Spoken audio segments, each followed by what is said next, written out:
सोना सोना में आप सबका स्वागत है। हमारे एक्सपर्ट्स हमारे साथ है राकेश बंसल, अविनाश गोरक्षकर और अब हेमंत ठुकराल भी हमारे साथ कार्यक्रम में शामिल हो चुके हैं। आप सबका स्वागत है। हेमंत, वायदा कारोबार की रणनीति आपके साथ ली जाए। निफ्टी में काफी टाइट रेंज में कल ट्रेड होता हुआ दिखा रहा है। आज भी शुरुआत एकदम सुस्त होने के संकेत है। क्या डायरेक्शन मिल रहा है? क्या इस सुस्ती के बाद फिर से मजबूती की तरफ बढ़ेंगे हम, या फिर कमजोरी हो सकती है? 8,450 8,500 को पार करना मुश्किल है।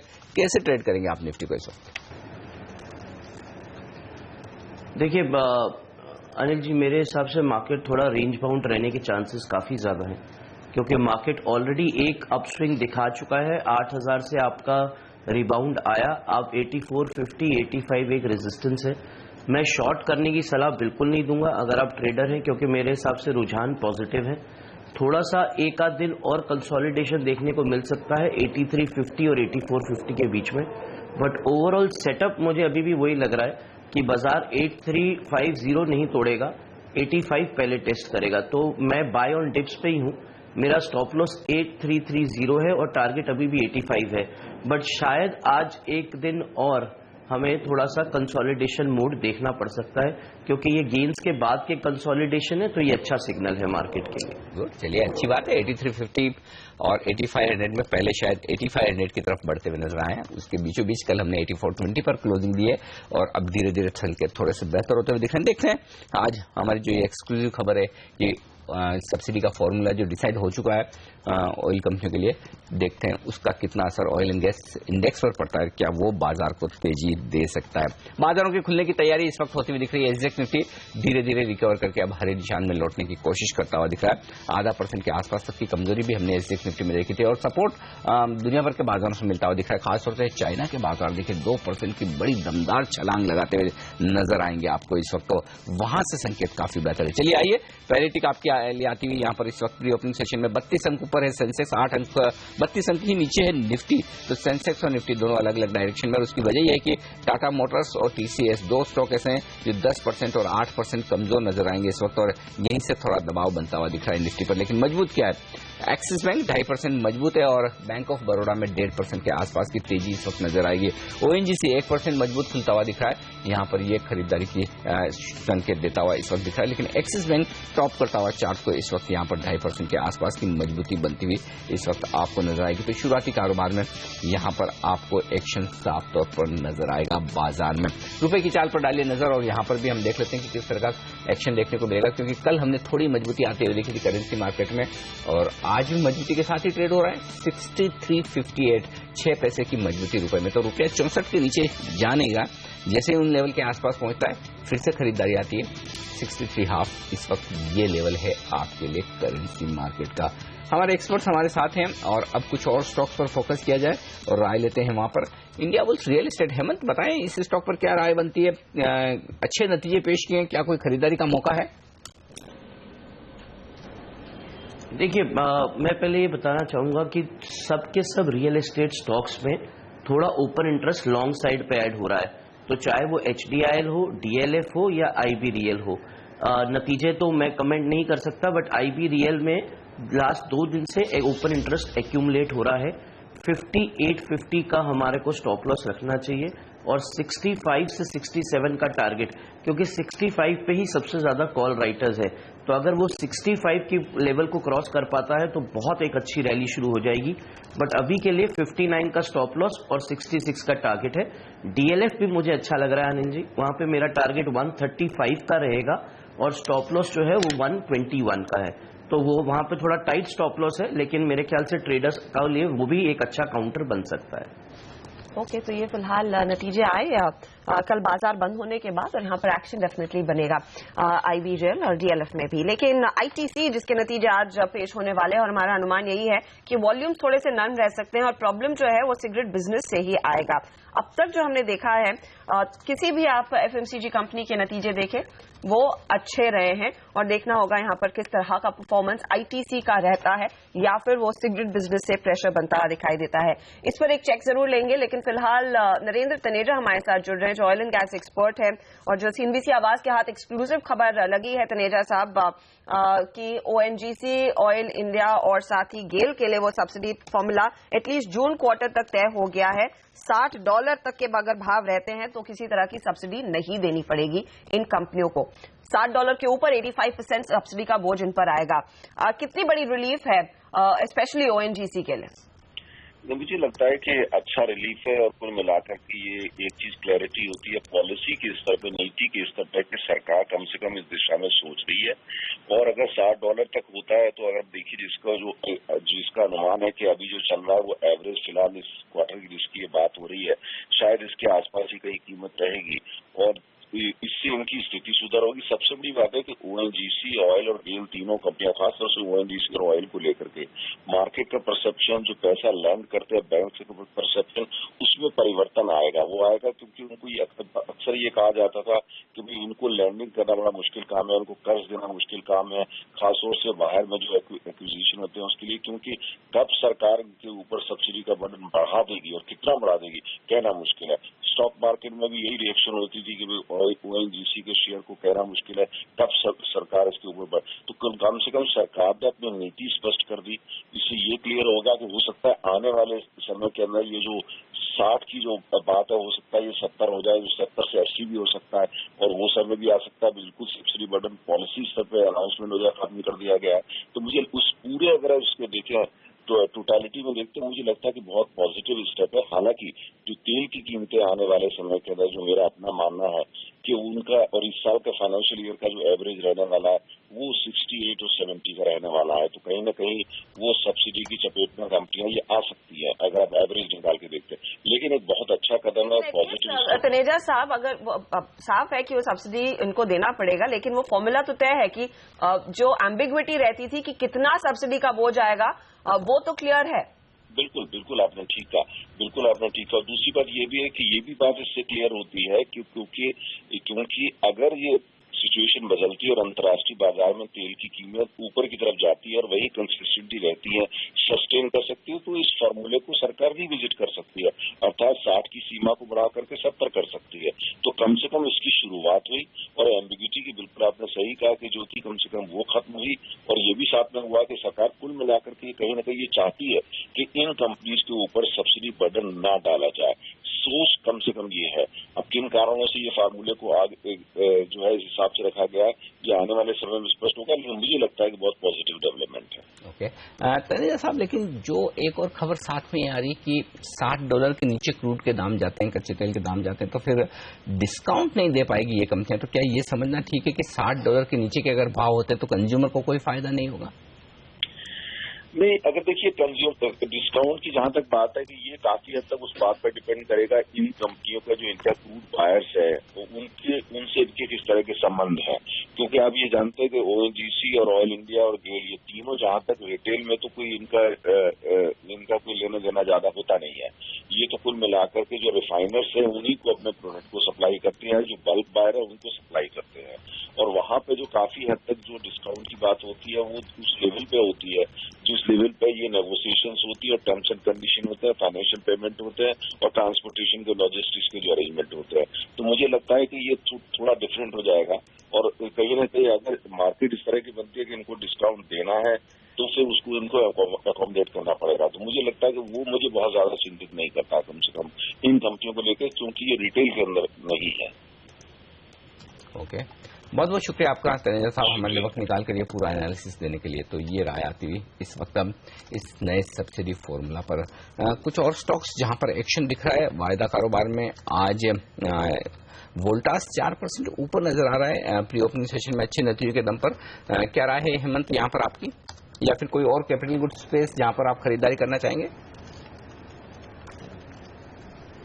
देखिए, पहले मैं वोल्टास पे कमेंट कर देता हूँ। कल एक्चुअली थोड़ा सा सरप्राइज हुआ, क्योंकि जिस तरह से इतना अच्छा ओपन इंटरेस्ट ऐड करने के बाद स्टॉक ने रिएक्ट किया डाउन साइड।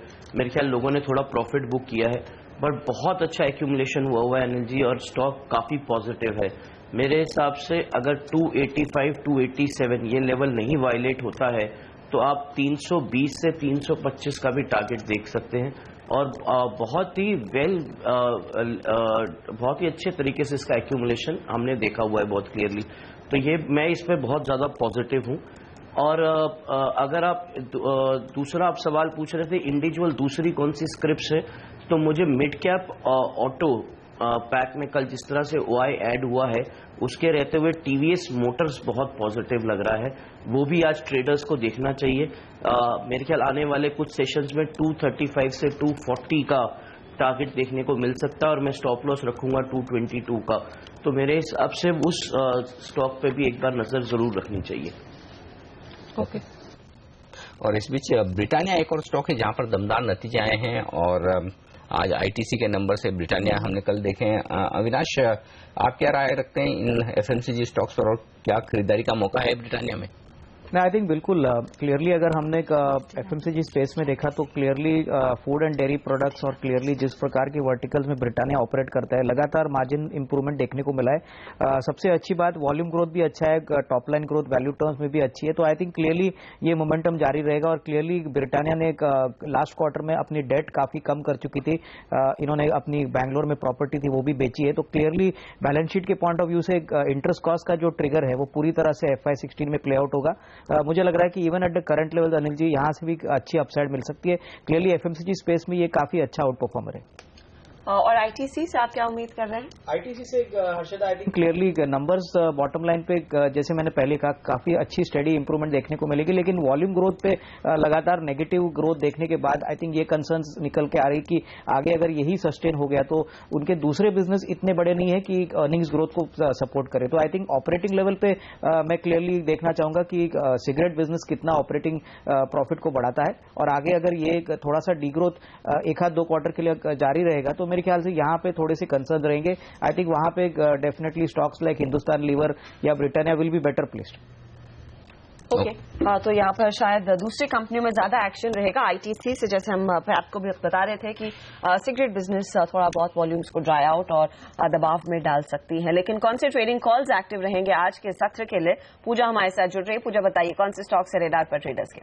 जी, शुरुआत करते हैं पहले कॉल से। मानस जायसवाल ने ऑरो फार्मा में बिकवाली करने की राय दी है। इनका मानना है कि कमजोरी देखने को मिल रही है इस काउंटर में और आगे और भी ज्यादा गिरावट की उम्मीद की जा रही है। अगले 2 से 3 दिन में 1320 तक के लेवल्स इस काउंटर में देखने को मिल सकते हैं। और दूसरे कॉल में खरीदारी की राय निकल कर आ रही है। निशान जैन ने HUL में खरीदारी करने की राय दी है। हाई बॉटम फॉर्मेशन बन रहा है यहाँ पर और इनका मानना है कि 4 से 5 दिन में 880 तक के लेवल्स ये काउंटर दिखा सकता है। अगले 2 कॉल्स के लिए हमारे साथ बने हुए हैं राकेश बंसल। गुड मॉर्निंग राकेश, बताइए आज आप खरीदारी की राय देंगे या बिकवाली की? गुड मॉर्निंग पूजा। मेरी दोनों कॉल्स बिकवाली की हैं और दोनों FMCG स्पेस से हैं। पहला कॉल डाबर पे रहेगा। ऊपर से एक राउंडिंग टॉप फॉर्मेशन बना है, चार्ट स्ट्रक्चर खराब है। मेरा सा मानना है डाबर में गिरावट देखने को मिल सकती है। 267 के स्टॉप लॉस के साथ डाबर को बेचने की सलाह है। पहला लक्ष्य 252 का रहेगा। 252 एक इमीडिएट सपोर्ट है।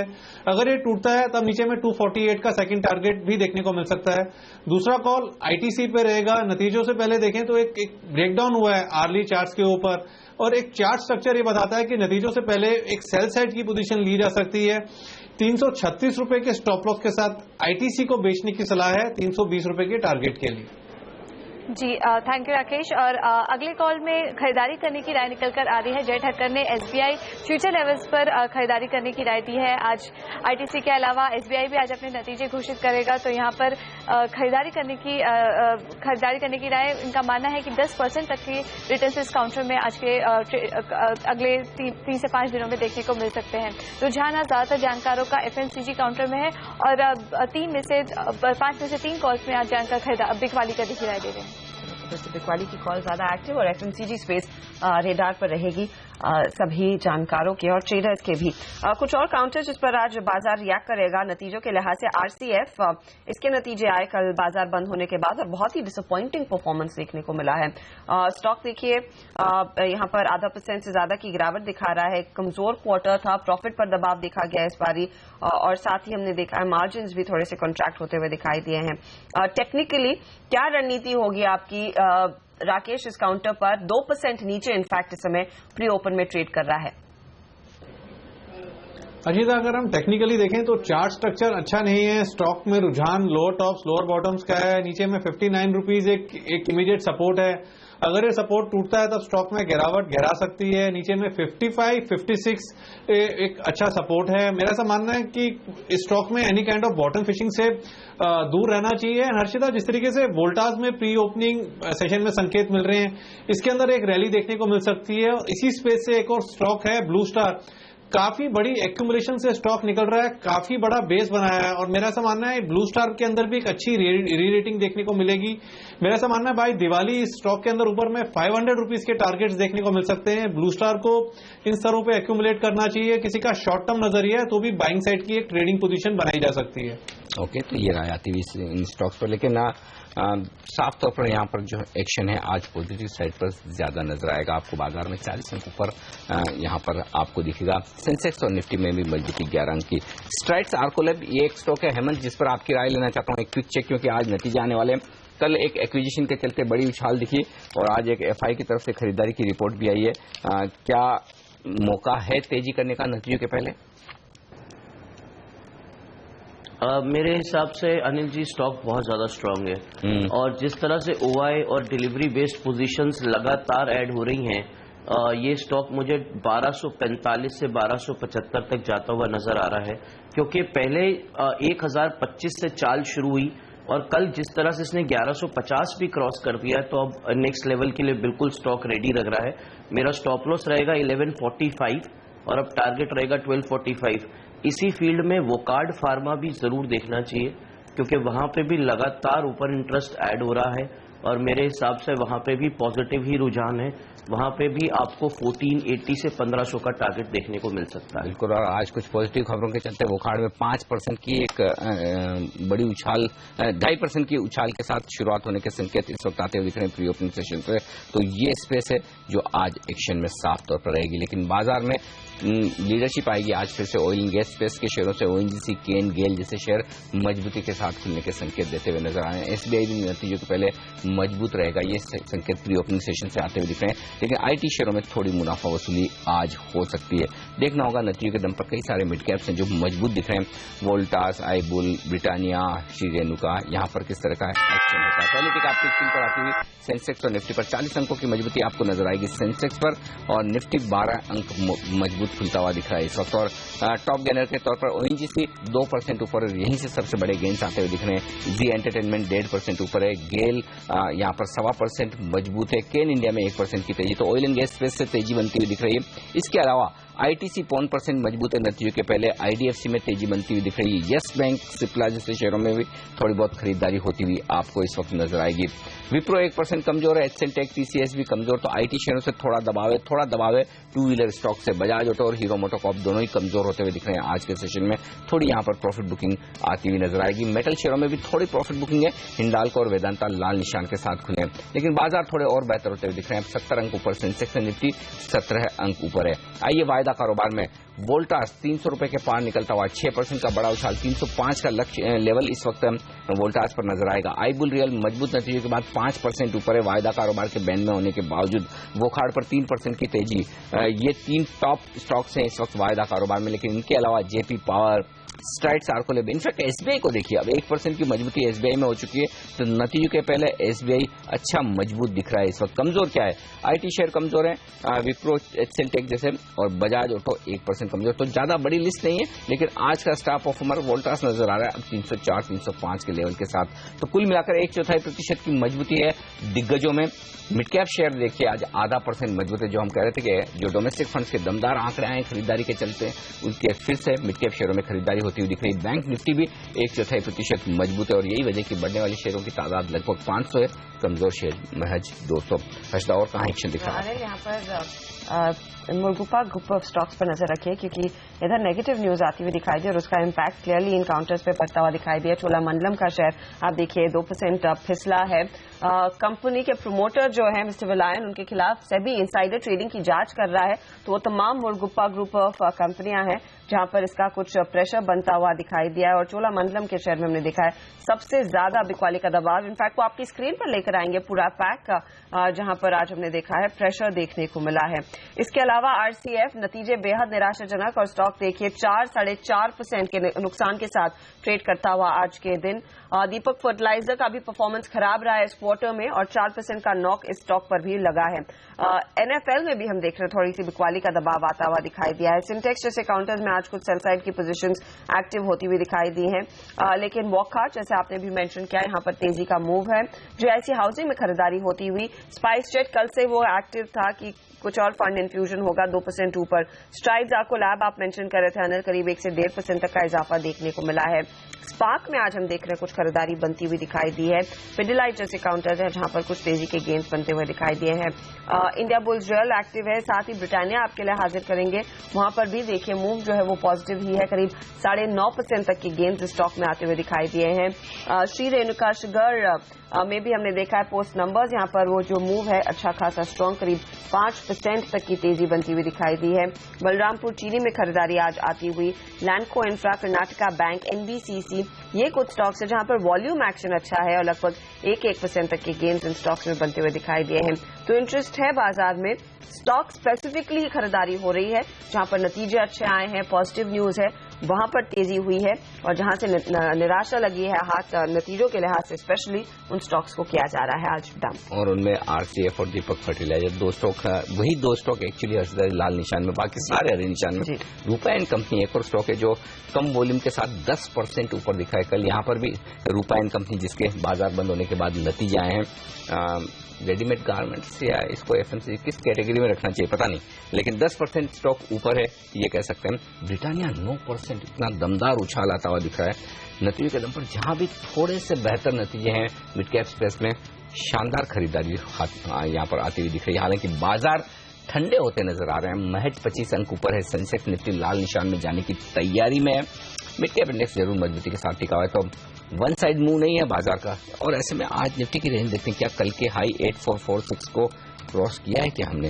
8440 ये है, यानी कि वही 8440 8450 के आसपास अटकने की आदत जो पिछले 3 दिनों से हमारी बनी हुई है आज भी अब तक तो बरकरार है। और लोअर साइड पर आप देखें तो 8420 का लो इस वक्त हमने बनाया, तो एक टाइट रेंज में बाजार ट्रेड करता हुआ दिख रहा है। अगर इस लिहाज से एक ट्रेड इस वक्त लेना हो 8420-25 की रेंज में, हेमंत निफ्टी पर क्या होगा या इंतजार करना चाहिए?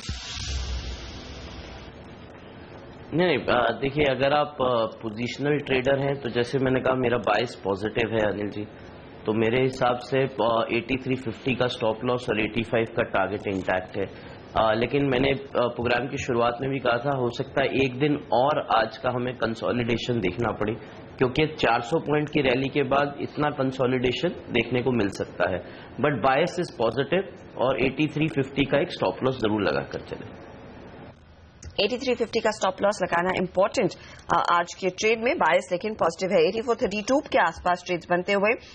बजाज ऑटो आपके लिए हाजिर करेंगे। कल स्टॉक जहां पर 7% भागा था और आज देखिए यहां पर कुछ करेक्टिव मूव आया है, 1% फिसला है ये काउंटर। टॉप लूजर्स में शामिल है। बजाज ऑटो पर आपकी क्या राय रहेगी, क्योंकि नंबर्स के बाद हमने देखा एक बहुत स्मार्ट मूव आया। अविनाश, अब पढ़ के नतीजे जो ब्रोकरेज रिपोर्ट्स आई हैं उसके बाद क्या राय रहे?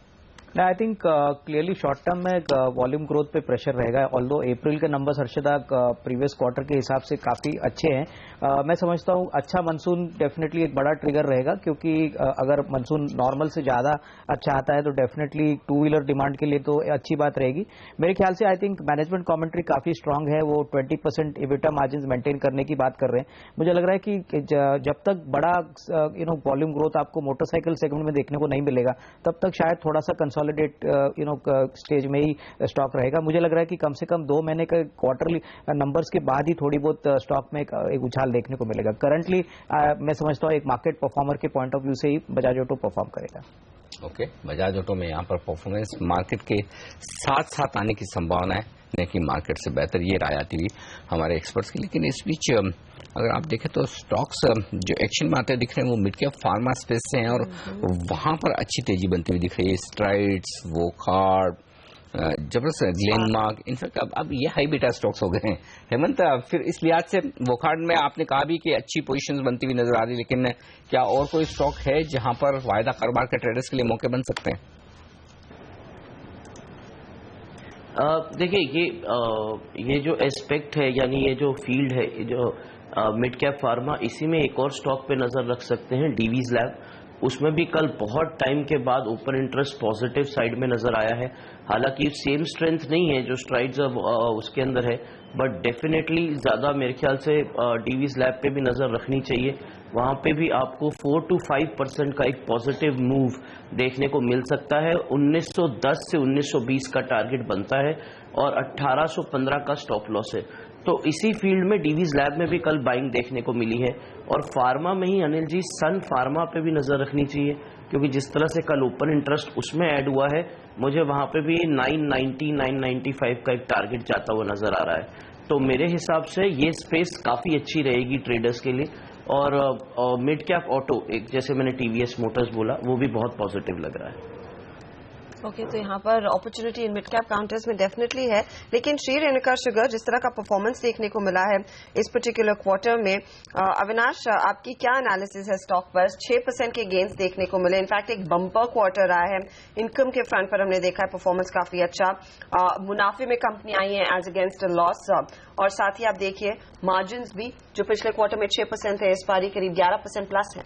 आई थिंक काफी बड़ा पॉजिटिव सरप्राइज है। आई थिंक काफी टाइम के बाद कंपनी प्रॉफिटेबिलिटी में आई है, इबिटा मार्जिन्स पे भी अच्छी इंप्रूवमेंट आई है। मेरे ख्याल से आई थिंक सस्टेनेबिलिटी इस परफॉर्मेंस का आगे भी होना काफी जरूरी है, क्योंकि ऑलरेडी स्टॉक काफी बुरी तरह से पिट गया है। I think debt on the balance sheet Harshada अभी भी काफी ज्यादा है, और ब्राजीलियन सब्सिडरी उनकी अभी भी लॉस मेकिंग है। तो मुझे लग रहा है कि आई थिंक क्लियरली एक हाथ और क्वार्टर अगर कंपनी प्रॉफिट सस्टेन करती है तो इसमें और अच्छी रेटिंग देखने को मिलेगी। बट आई थिंक क्लियरली अभी डाउनसाइड प्रेशर खत्म हो चुका है। ओके, नीचे जाने का प्रेशर कम से कम श्री रेणुका शुगर के लिए खत्म होता हुआ दिख रहा है, ये कहा जा सकता है आसानी से। लेकिन जबरदस्त तेजी बनती हुई दिख रही है ब्रिटानिया के काउंटर पर, 8% की मजबूती है यहाँ पर।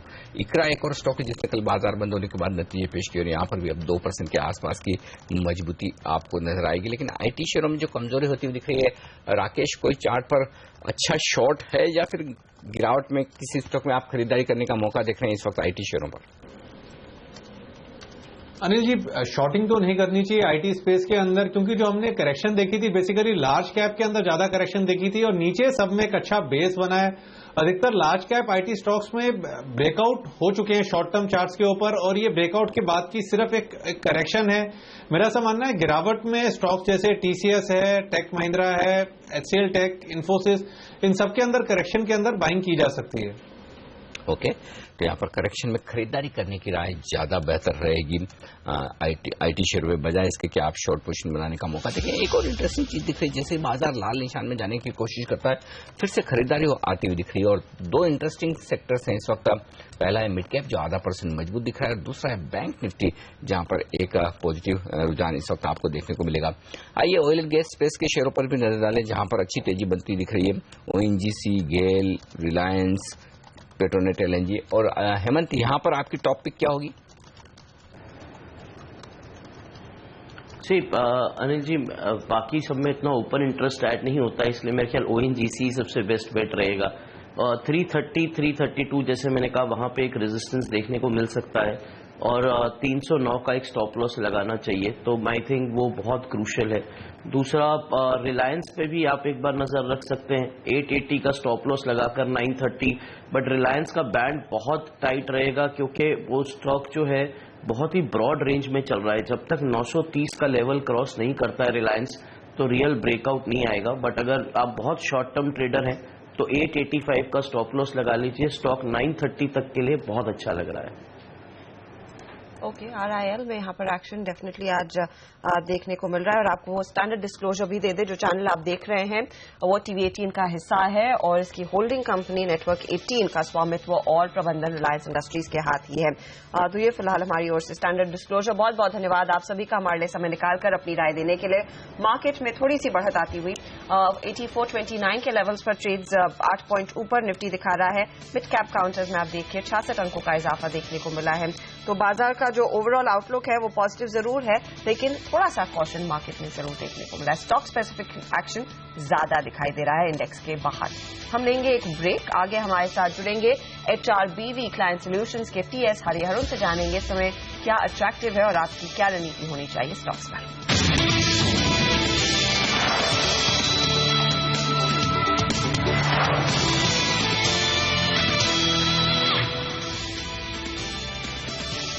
बाजार का मूड जो है आज शुरुआती कारोबार से देखिए खरीदारी का दिख रहा है, लेकिन रनअवे रैली नहीं देखने को मिली इंडेक्स पर।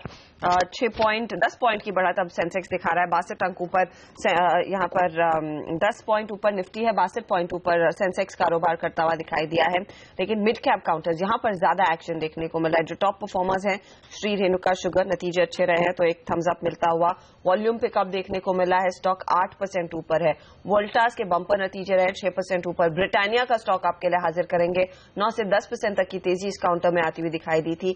आईबी, रियल, वॉकहार्ट, ये तमाम स्टॉक्स हैं जो न्यूज में हैं आज, जिनके नतीजे अच्छे रहे हैं और वहां पर हमने देखा एक तगड़ी रैली बनती हुई दिखाई दी है। हमारे साथ अब जुड़ रहे हैं HRBV क्लाइंट सॉल्यूशंस के चीफ एग्जीक्यूटिव TS हरिहर। हरी, स्वागत है आपका CNBC आवाज पर। आज इंडेक्स लेवल पर एक्शन नहीं, लेकिन स्टॉक स्पेसिफिक एक्शन काफी देखने को मिला है और मैं FMCG कंपनियों के साथ ही शुरू करना चाहूंगी। Britannia cracker of a performance, stock 7 से 9% भागा है और आगे ITC भी नतीजे पेश करेगा। क्या आपका बायर्स अब बढ़ रहा है इन FMCG कंपनियों में, स्पेशली पोस्ट नंबर्स, खरीदारी करने का? नहीं, जहां तक मेरा ख्याल है FMCG मेरे लिए हमेशा एक इम्पोर्टेंट सेक्टर रहे, एक डिफेंसिव के तौर पे। मैं नहीं मानता हूं कि कोई भी जो फ्रंटलाइन FMCG स्टॉक है इनमें कोई खास हमको आउट परफॉर्मेंस देखने को मिल सकती है, लेकिन आज की जो मार्केट के हालात है, जहां मार्केट एक रेंज में है 8,000 से 8,450 के रेंज में है, आई थिंक ऐसे हालात में मेरे ख्याल से जो FMCG कंपनियां हैं ये बहुत अच्छी डिफेंसिव है। जहां तक स्पेसिफिकली ब्रिटानिया का सवाल है, आई थिंक सबसे बड़ी बात यह है कि इनकी जो मार्जिन एक्सपेंशन हुई है, 300 बेसिस पॉइंट्स की मार्जिन एक्सपेंशन हुई है, I think that is been very positive. And ITC well definitely yes, stock काफी करेक्ट हो चुका है, एक अट्रैक्टिव प्राइस पॉइंट पे आ चुका है। आई थिंक इनका जो सिगरेट्स पे एक्साइज का ओवरहैंग रहता है, I think that will always be a problem for that stock. तो we probably now start liking some of the mid cap stocks like Britannia and be a little neutral on stocks like Lever and ITC। Okay, तो यहाँ पर Britannia जैसे counters में आगे और भी शायद तेजी आती हुई दिखाई देगी, इसीलिए वहां पर बायस ज्यादा है। लेकिन कुछ और काउंटर्स जहां पर हमने देखा परफॉर्मेंस अच्छा रहा है। वोल्टास आपने नतीजे देखे होंगे और एक हॉट फेवरेट लेटली रहा है हरी, चाहे वो निवेशक हो या फिर ट्रेडर्स। क्या ये परफॉर्मेंस कंपनी आगे बरकरार रख पाएगी और क्या 308, 310 के आसपास वैल्यूएशंस अट्रैक्टिव है? स्टॉक में और तेजी की उम्मीद में आप खरीदारी करने के फेवर में हैं? मेरे ख्याल से जहां तक वोल्टास का सवाल है, इसके जो भी पॉजिटिव ट्रेंड्स हैं, जो भी इनकम परफॉर्मेंस है, नेट प्रॉफिट परफॉर्मेंस है, ये लगभग ये प्राइस पे फैक्टर हो चुकी है। मैं कहूंगा थोड़ा ज्यादा ही फैक्टर हो चुकी है। If you look at the performance of Voltas, जब वो 220 रुपए पे और आज जब 300 रुपए पे है, परफॉर्मेंस में कोई खास फर्क नहीं है। तो मेरे ख्याल से ये जो प्राइस पॉइंट है, I think for investor who is long on Voltas, मेरे ख्याल से you should use it to gradually reduce exposure to Voltas at these levels. Okay, तो फिलहाल यहाँ पर महंगे दिख रहे हैं यहाँ पर वैल्यूएशंस, और उस लिहाज से थोड़ा थोड़ा अगर प्रॉफिट बुक करें ऊपर के लेवल पर तो हर्ज नहीं, लेकिन जबरदस्त परफॉर्मेंस आ जाती हुई दिख रही है। 7.5% की अब बड़ी तेजी बनती हुई नजर आ रही है इस स्टॉक पर। बैंकिंग शेयरों में भी आज अच्छा एक्शन देखने को मिल रहा है हरिहर साहब, चूंकि SBI के नतीजे आने वाले हैं, नतीजों के पहले 2% स्टॉक मजबूत हो चुका है। क्या उम्मीद की जाए और क्या ये समझें कि SBI के नतीजे बाजार को खुश करेंगे और पिछले 2 तिमाहियों की तरह एसेट क्वालिटी स्टेबल या फिर पॉजिटिव रहेगी? मेरे ख्याल से SBI में 2 चीजें हो रही है।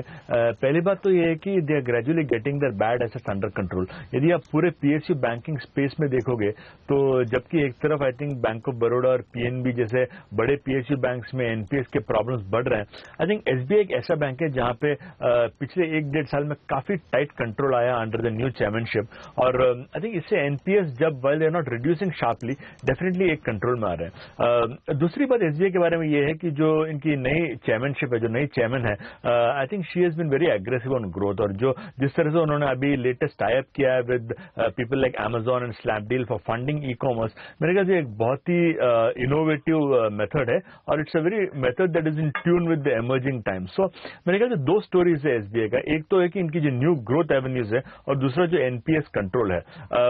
जनरली SBI का लास्ट क्वार्टर रिजल्ट प्रेडिक्ट करना थोड़ा मुश्किल होता है, तो I won't attempt any prediction on that, पर मैं मानता हूं कि एटलीस्ट ये 2 चीज SBI को होल्ड करना चाहिए, उनका जो एग्रेसिव ग्रोथ प्लान और दूसरा उनके NPA कंट्रोल्स। ओके, लेकिन जहां पर जो एक्शन साफ तौर पर दिख रहा है ऑयल एंड गैस स्पेस के शेयरों पर, और जो हमारी एक्सक्लूसिव खबर है हरियर साहब ये कि सब्सिडी शेयरिंग के लिए फॉर्मूला सरकार ने तय कर लिया है। $60 के ऊपर क्रूड के दाम रहेंगे ऑन एन एवरेज तो ही इन्हें सब्सिडी देनी पड़ेगी। आप कैसे देखते हैं, और क्या ओएनजीसी के लिए बेहद बड़ी पॉजिटिव खबर है कि कम से कम क्लैरिटी सरकार की तरफ से आती हुई दिख रही है? जहां तक जो दो अपस्ट्रीम कंपनीज का सवाल है जैसे ऑयल इंडिया और ओएनजीसी, आई थिंक एक चीज तो है कि they will not have to share too much of the subsidy burden. दूसरी बात यह है कि जब ऑयल के दाम ग्लोबली इतने लो है तो एनीवे सब्सिडी बर्डन ज्यादा रहेगा भी नहीं, तो I don't think that should be much of an issue. जहां तक ओएनजीसी का सवाल है, मेरे ख्याल से biggest issue should be oil prices, और जब तक ऑयल प्राइसेस लो रहेंगे, $60-70 के रेंज में रहेंगे, आई डोंट थिंक ओएनजीसी को बहुत बड़ा मुनाफा हो सकता है। So I would believe that ONGC यदि अट्रैक्टिव हमें दिख रहा है तो उसके लिए एक ही कारण हो सकता है कि crude prices start going back higher to over 100 levels. I think वो लेवल पे शायद ओएनजीसी फिर से अट्रैक्टिव हो सकता है। ओके, तो फिलहाल ओएनजीसी के लिए कोई बहुत आकर्षक प्रपोजिशन हो वैसा लग नहीं रहा। हरियर साहब को शुक्रिया सर आपका हमारे लिए वक्त निकालकर आज बाजार स्टॉक सेक्टर्स पर अपनी राय देने के लिए। Thank you. पॉजिटिव ट्रेड करते हुए दिख रहे हैं बाजार। सेंसेक्स पर 50 अंक ऊपर, निफ्टी पर 5 अंकों की तेजी, लेकिन मिड कैप शेयरों में अच्छी उछाल है 0.5% की। बैंक निफ्टी भी अच्छी मजबूती के साथ ट्रेड करता हुआ इस वक्त आपको नजर आएगा। और अब हमारे साथ कार्यक्रम में शामिल हो रहे हैं बीएनपी पारिबा म्यूचुअल फंड के श्रेयस देवलकर, फंड मैनेजर हैं वो, और उनसे लेते हैं बाजार पर उनका आगे क्या डायरेक्शन को लेकर मूड बन रहा है, क्या वो सोच रहे हैं। श्रेयस जी स्वागत है आपका सीएनबीसी आवाज पर। पहला सवाल यही लेना चाहता हूं, बाजारों में पिछले 5-6 हफ्तों से अच्छा खासा उतार चढ़ाव देखने को मिला, करेक्शन भी अच्छा हुआ, रिकवरी भी आती हुई दिख रही है। क्या वजह है, आपको लगता है कि बाजार इतना उतार चढ़ाव दिखा रहे हैं इन लेवल्स पर, और अब आगे डायरेक्शन क्या दिख रहा है आपको?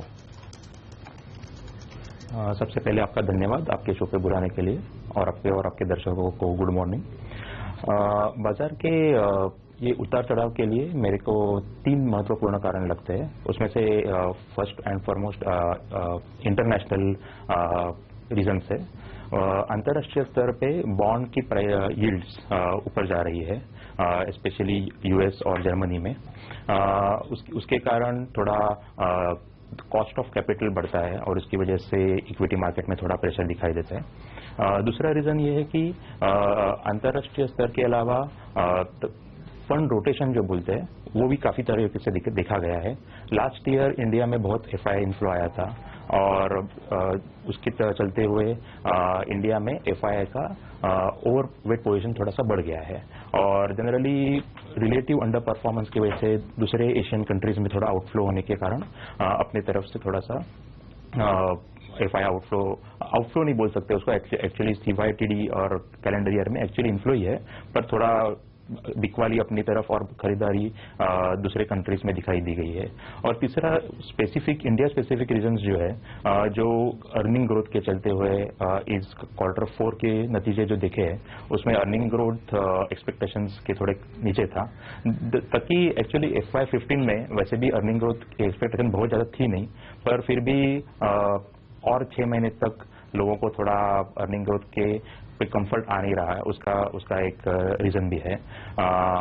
मेरे ख्याल से ये 3-4 रीजन एक साथ आने के कारण मार्केट में थोड़ी वोलेटिलिटी दिख रही है जी। लेकिन मिस्टर देवलकर, क्या आप इस वॉलेटिलिटी में पैसा और एलोकेट करते रहे हैं? क्योंकि हमने देखा है डोमेस्टिक इंस्टीट्यूशंस लगातार उनकी ओर से खरीदारी हुई है पिछले 2 महीनों में, तो पैसा ज्यादा कमिट कहाँ हुआ है? हम तो जनरली मार्केट में अभी आप देखेंगे तो इंडिया की जो कंडीशन है, यहाँ से तो इकोनॉमी की सुधार में आने के चांसेस बहुत ज्यादा है। उसके कई कारण है। एक तो क्रूड ऑयल प्राइस ग्लोबली कम हुआ है, दूसरा कारण अपनी मॉनेटरी और फिस्कल पॉलिसी लास्ट 2 सालों से 3 सालों से अच्छी रही है, और ये सब कारणों की वजह से भारत एक लॉन्ग टर्म स्टोरी के हिसाब से बहुत अच्छी तरह उभर आ रहा है, और उसके कारण इंडिया में तो निवेशकों को निवेश करना ही चाहिए। ये वोलेटिलिटी जो है वो एक्चुअली अच्छी अपॉर्चुनिटी देती है। जैसे लास्ट आप 2003 से 2007 की लैरी देखे तो उसमें 7 से 8 ऐसे 8 से 10% के करेक्शन आए थे, और आप अगर वो करेक्शन में खरीदते तो जनरली इन्वेस्टर्स को फायदा ही हुआ है। तो ये जो वोलेटिलिटी और करेक्शन बोले तो मैं उसको तो अपॉर्चुनिटी ही समझूंगा कि लॉन्ग टर्म निवेशकों के लिए जो इस करेक्शंस में खरीद सकते हैं, क्योंकि ये कंसोलिडेशन जनरली मार्केट के लिए अच्छा होता है। फेयर इनफ, लेकिन मिस्टर देवलकर, अगर आप कह रहे हैं कि कंसोलिडेशन बाजार के लिए अच्छा है और एक मौका मिला है जो पिछले कुछ दिनों में गिरावट आई है पैसे कमिट करने के लिए, BNP पारिबा म्यूचुअल फंड की ओर से ज्यादा एलोकेशन किस सेक्टर में हुए हैं? क्या आपको फाइनेंशियल्स पसंद है या फिर आप हाई बीटा काउंटर्स पर ज्यादा जोर दे रहे हैं? ओके, अगर हम हमारा पोर्टफोलियो देखें तो उसमें ऐसा है कि highest exposure private sector bank को दिया गया है, और उसमें भी retail focus private sector bank ज्यादा है, क्योंकि उसमें हम लोग NPAs और कासा मार्केट शेयर ग्रोथ ये दो चीजें देखते हैं, और उसी के नतीजे से हमने ये सेक्टर में ज्यादा एक्सपोजर रखा है। उसके बाद हमारे पास ज्यादा एक्सपोजर है टेलीकॉम एज अ सेक्टर, क्योंकि वो सेक्टर में भी कंसोलिडेशन दिखा गया है और डेटा इंडिया में बहुत ज्यादा ग्रो हो रहा है। तीसरा हमारे पास ओवरवेट पोजीशंस है सीमेंट में और फार्मास्यूटिकल एज अ सेक्टर में, और उसके बाद जो बाकी आइडियाज है वो बॉटम अप आइडियाज है। फेयर इनफ, लेकिन टेक्नोलॉजी को लेकर क्या आपको लग रहा है कंसर्न नियर टर्म में देखने को मिलेगा? कंसिडरिंग कंपनियां खुद कह रही हैं कि विजिबिलिटी कम है और ओवरऑल डिस्क्रिशनरी स्पेंड्स भी इतने कंपनियों के लिए बढ़ते नहीं दिखाई दिए इस पर्टिकुलर क्वार्टर में, तो क्या वहां पर रुझान और एक्सपोजर अब कॉन्शियसली कम किया जाएगा? एक्चुअली मार्केट में आज की तारीख में मेरे ख्याल से टेक्नोलॉजी में एक्सपोजर कम ही है सभी लोगों का। उसके रीजन कई है कि 2 साल पहले जब अपना इंडियन करेंसी डिप्रिशिएट हुआ था उसका बहुत ज्यादा फायदा कंपनी के मार्जिन में मिला था। लास्ट साल में एक्चुअली करेंसी एप्रिशिएट हुआ है और उसका इम्पैक्ट कंपनीज के अर्निंग के ऊपर आया है। और दूसरा, आप डॉलर टर्म जो ग्रोथ देखते हैं वो ग्रोथ 10% से नीचे बहुत टॉप कंपनीज में दिखाई गई है, और कुछ कंपनियों में वो थोड़ी कम भी होती जा रही है। तो इस 2-3 कारण की वजह से एक्सपोजर टेक्नोलॉजी में थोड़ा कम ही है। आपने कहा टेलीकॉम, सीमेंट, प्राइवेट बैंक्स और फार्मा में आपका एक्सपोजर सबसे ज्यादा है, वहां पर पैसा ज्यादा लगा है। क्या FMCG इस समय आपके रेडार पर नहीं है क्योंकि वैल्यूएशंस काफी महंगे हैं? क्योंकि अब तक हमने जो भी नतीजे देखे हैं, मिसाल के तौर पर कल ही अगर आप ब्रिटानिया की बात करें या फिर उससे पहले HUL, डाबर, परफॉर्मेंस इस क्वार्टर में अच्छा रहा है। क्या कंसर्न्स ये है कि अगले क्वार्टर में कंपनियां बढ़त नहीं दिखा पाएंगी? इफ इट ऑल वो स्लो डाउन रहता है मॉनसून में, रूरल इनकम पे इम्पैक्ट आता है, क्या उस लिहाज से आप कॉशियस हैं या फिर दूर रह रहे हैं इस पर्टिकुलर क्षेत्र से? FMCG जैसा सेक्टर जनरली हम लोग वैल्यूएशन से ज्यादा बिजनेस ग्रोथ की तरफ ज्यादा ध्यान देते हैं। वहां पे आप देखेंगे तो वॉल्यूम ग्रोथ सेक्टर में कम हुई है लास्ट 2 सालों से। उसके रीजन आपने भी सही में बताया है, जो रूरल इनकम और रूरल कंजम्पशन ग्रोथ थोड़ा स्लो डाउन हो रहा है। वो बारिश कम होने से हो या जो अनसीजनल रेन जो हुई है उसकी वजह से हो, ऐसे बहुत सारे फैक्टर्स की वजह से रूरल कंजम्पशन भी कम हुआ है, और उसकी चलते हुए FMCG as a whole sector का एक्सपोजर कम है।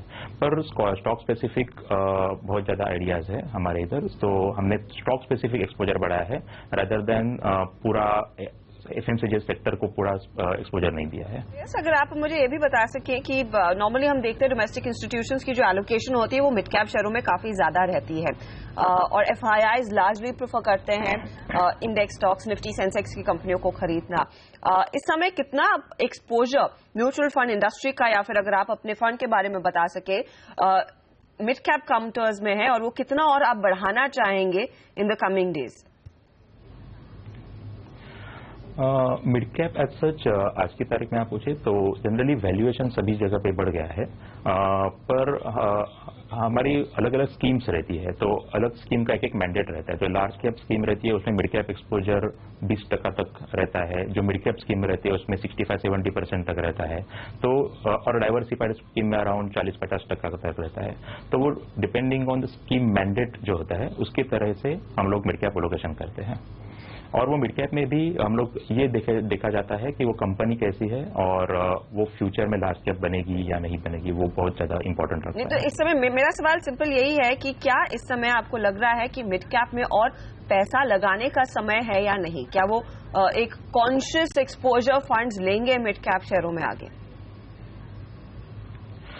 मेरे ख्याल से ऐसा ब्लैंकेट कॉल लेना मुश्किल है, इसलिए ये मार्केट अभी स्टॉक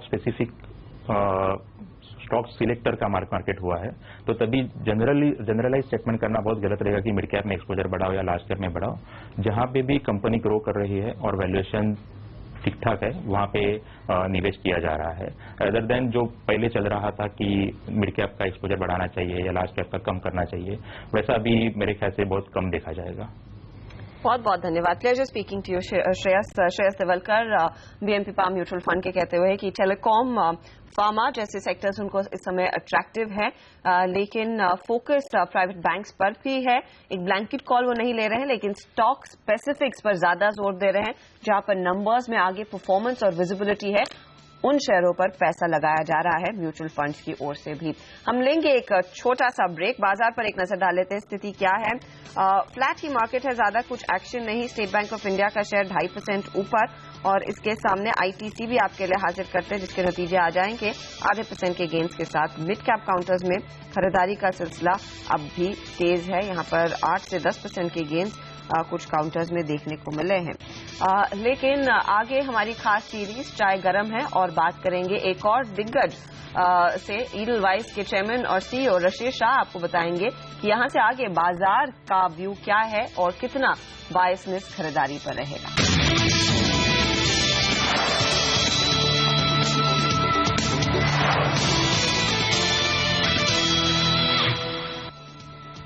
बाजार एक सीमित दायरे में कारोबार करता हुआ, ज्यादा जोश नहीं है इंडेक्स पे, लेकिन स्टॉक स्पेसिफिक हरकत काफी होती हुई दिखाई दे रही है।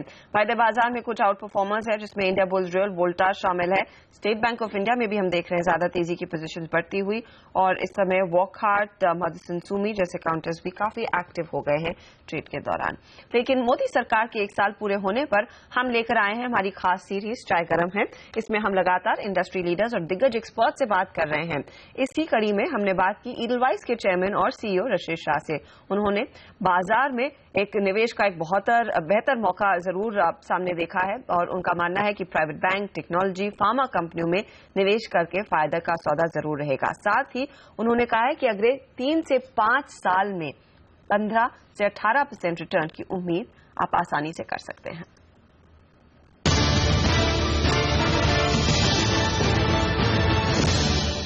डोमेस्टिक फंड्स जो बाजार पर इतने बुलिश हैं, आप इन सबसे भी बात करते हैं, क्या ये वाकई में सिर्फ लिक्विडिटी फ्लो है या फिर लॉन्गर टर्म आउटलुक उन्हें मार्केट का बहुत स्ट्रांग नजर आ रहा है?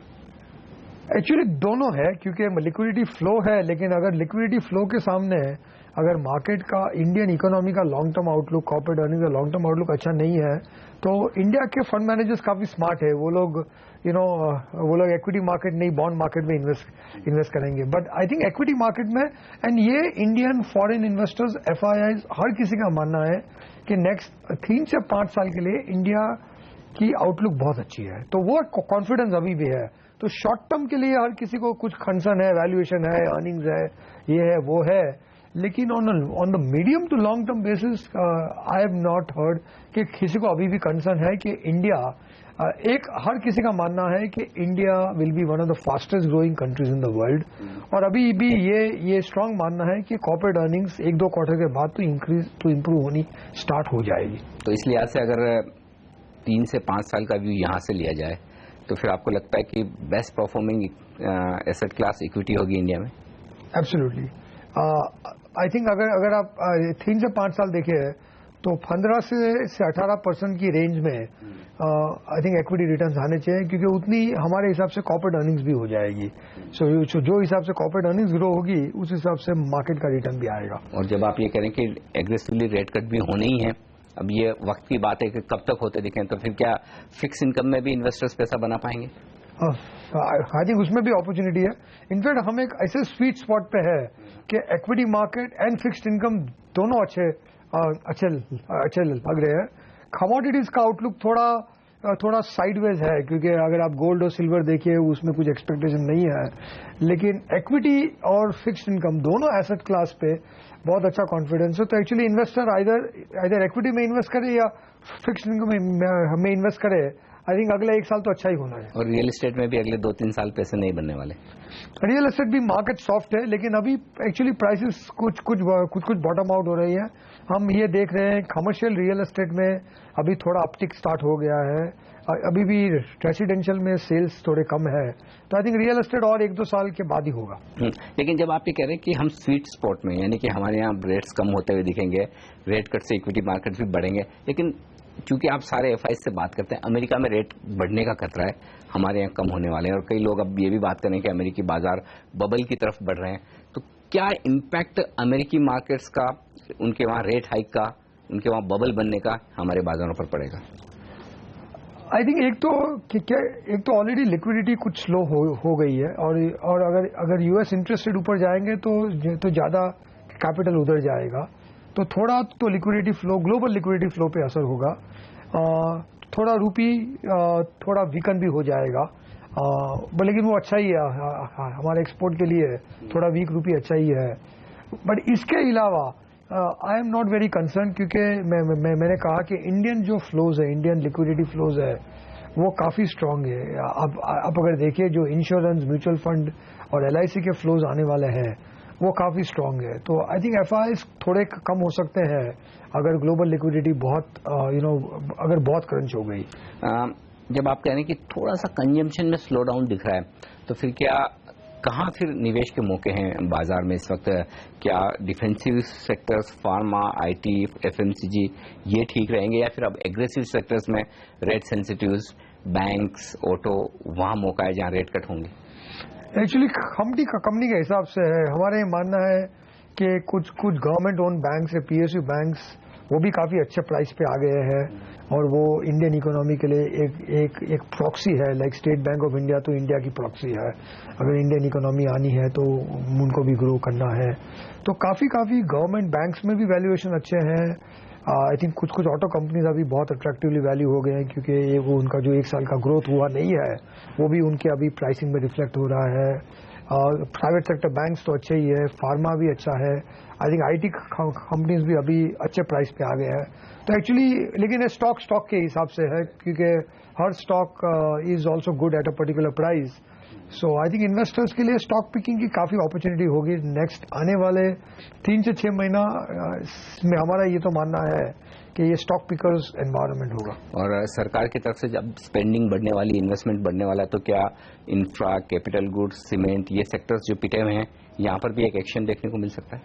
अर्ली टू से, क्योंकि इसमें एक्शन भी आ सकती है, लेकिन काफी कंपनी के जो इतनी बोरोइंग है, उनके जो बैलेंस शीट स्ट्रेच हो गए हैं, तो ये अभी एटलीस्ट रिटेल इन्वेस्टर्स को इस पे रिस्क लेना थोड़ा थोड़ा एडवेंचरस होगा, थोड़ा प्री मैच्योर होगा। आई थिंक उसके लिए you can wait for 3-6 months, देखते हैं वेदर वो कैपेक्स साइकिल रिवाइव होती है नहीं होती है, और उसके बाद में जो अच्छी कंपनियां हैं जिनके बैलेंस शीट बहुत स्ट्रेस नहीं, उसमें इन्वेस्टर्स आ सकते हैं। और जब मुझे याद है शायद 1.5 साल पहले आपका इंटरव्यू किया था, और आपने एक वो बुक निकाली थी 25 रिसेशन प्रूफ कंपनीज।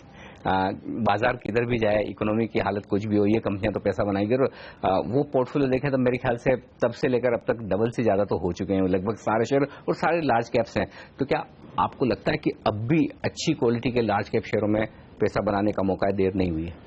अभी भी है। अगर आप 3 से 5 साल का if you take the view, और आप स्लोली सिस्टमैटिकली अगर इन्वेस्ट करते हैं मार्केट में, हर प्राइस पे इन्वेस्ट करते हैं, तो आपका एवरेज प्राइस भी अच्छा हो जाएगा।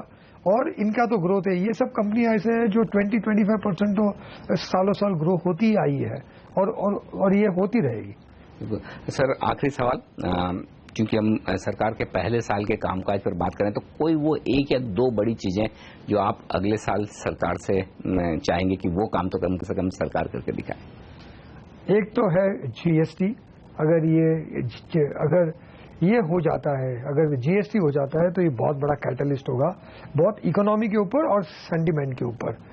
और एक सेकंड है कि फाइनेंशियल सेक्टर के रिफॉर्म्स, कि हमारे bond market, banking sector open करना है, बॉन्ड मार्केट को स्टार्ट करना है, क्योंकि अगर इकोनॉमी को भी रिवाइव करना है तो financial sector will play a very big role. तो अगर ये 2 चीज हो जाती है तो बहुत अच्छा रहेगा। और फाइनली, इस सरकार को अगर नंबर देने हो 10 में से कितने देंगे आप पहले साल के काम के बेसिस पर? मेरे हिसाब से 7 और 8 के बीच में उन्होंने किया है, क्योंकि एज आई सेड जो ये कंट्री की हालत थी 1 साल पहले और हम अभी कहाँ आ गए हैं, जो कॉन्फिडेंस है वो सब है, उसकी कुछ तो क्रेडिट गवर्नमेंट को मिलनी चाहिए। तो I would say between 7 and 8 distinction marks 7.5। हाँ, डिस्टिंक्शन मार्क्स। बिल्कुल। रसेश्वर, बहुत बहुत शुक्रिया आपका हमारे लिए वक्त निकालकर आज CNBC आवाज से खास बातचीत करने के लिए। Thank you so much.